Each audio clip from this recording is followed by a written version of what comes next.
The Killer Peter mga idol, maglalaban ang magkaiban. Makikita nyo ang isang kamay, ang hypnotized power ni Kalbu, at makikita nyo ang ating bida na si Peter. Makikita nyo ang pag-uusap ng dalawa na ito, itong dalawang ito ay magkaibigan noon, at bakit nga ba sila hamatong dito, malalaman nyo pagtapos ng video na ito. Ito ang last part ng Killer Peter, kung saan ang dalawang tao ay maglalaban, ang bida at ang kanyang kaibigan. Ang dalawang ito at maglalaban ng parang wala silang pinagsamahan. Ang lalaki sinimulan niyang ay hypnotize si Peter na kanyang kaibigan. Ngunit parang wala lamang ito sa ating bida mga idol. Nagsimula na ang laban, at hindi mapantayan ang bilis ng ating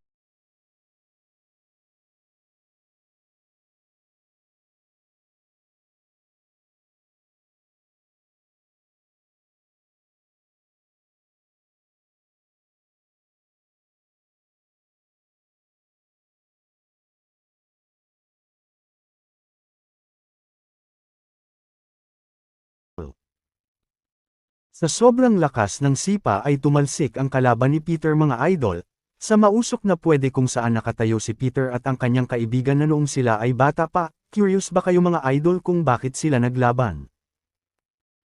Makikita natin na kumakain ng tinapay si Peter na parang wala lang ang laban. Makikita nyo sa scene ang puro usok na ito sa laban, at makikita nyo si Peter na katabi ang aso at kumakain ng tinapay.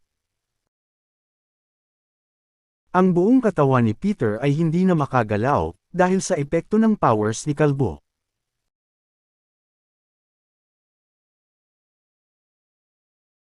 Panoorin natin ang buong detalye mga idol, sa sobrang ganda ng laban na ito.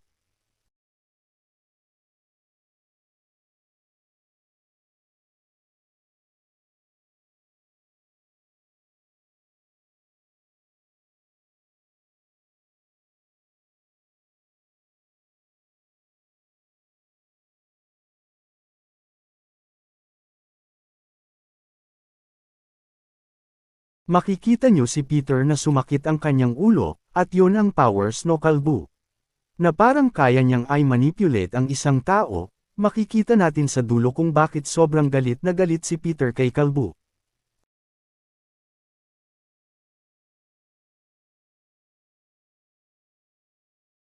Ang sweet ng magkaibigan na ito pero di natin alam kung bakit nga ba humantong. Gusto nyo ba ng full episodes dito? Comment and subscribe lang mga idol. Gulat na gulat si Peter, nang bumukas ang pinto, makikita ninyo ang isang babae na mahalaga sa buhay ni Peter, at hawak ng isang lalaki ang leeg nito. Galit na galit si Peter at sa sobrang galit ay hindi na siya maitsurahan mga idol.